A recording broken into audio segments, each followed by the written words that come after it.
বেশ কিছুদিন ধরে বিমানবন্দর ও শিক্ষা প্রতিষ্ঠানে একের পর এক হামলার হুমকি আসছে।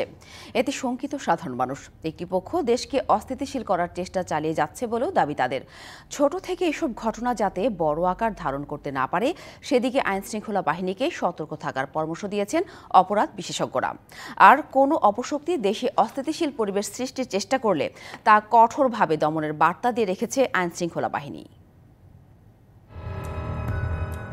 শেখ হাসিনা সরকারের পতনের পর ভেঙে পড়া আইনশৃঙ্খলা ব্যবস্থা স্বাভাবিক করতে কাজ করে যাচ্ছে অন্তর্বর্তী সরকার। মনোবল ফিরে জননিরাপত্তায় ফেরেন আইনশৃঙ্খলা রক্ষাকারী বাহিনী। বিভিন্ন প্রেক্ষাপট বিবেচনায় নিয়ে রাষ্ট্রের গুরুত্বপূর্ণ সব স্থাপনায় নিরাপত্তা জোরদার করা হয়। এত কিছুর পরও সম্প্রতি রোম থেকে ঢাকায় আসার পথে বিমানের একটি ফ্লাইটে বোমা থাকার বার্তা আসে আইনশৃঙ্খলা বাহিনীর কাছে। কিংকর্তব্য বিমূঢ় হয়ে পড়ে সংশ্লিষ্ট দপ্তরগুলো। এরপর শাহজালাল আন্তর্জাতিক বিমানবন্দরে বাড়ানো হয় নিরাপত্তা, তবুও কাটেনি আতঙ্ক। এমন বাস্তবতায় জননিরাপত্তা নিয়ে প্রশ্ন উঠেছে সাধারণ মানুষের মাঝে। একটি পক্ষ দেশকে অস্থিতিশীল করার চেষ্টা চালাচ্ছে বলেও অভিযোগ তাদের।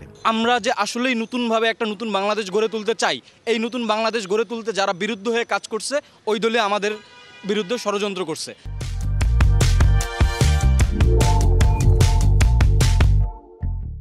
গুরুত্বপূর্ণ জায়গাগুলোতে যে বোমা হামলার যে একটা হুমকি, এই সবগুলোর মধ্যে কোনো একটা কানেকশন আমরা অনুমান করতেছি এবং এটা এই কানেকশনটা বা এই যে হামলার বিষয়গুলো এগুলো মূলত দেশকে অস্থিতিশীল করার জন্য।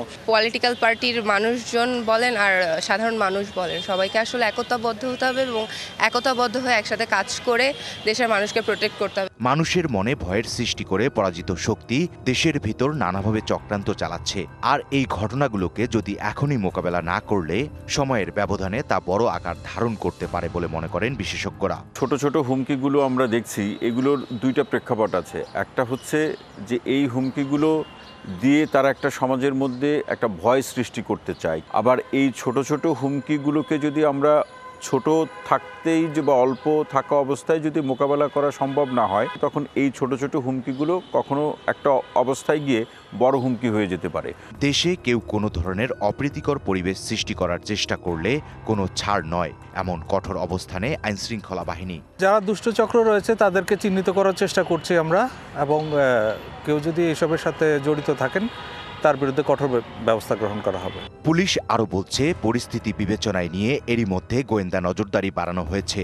দেশবাসীকে আতঙ্ক না হয়ে সতর্ক অবস্থানে থাকার আহ্বান জানানো হয়। ইকবাল অনিক, ডিবিসি নিউজ, ঢাকা।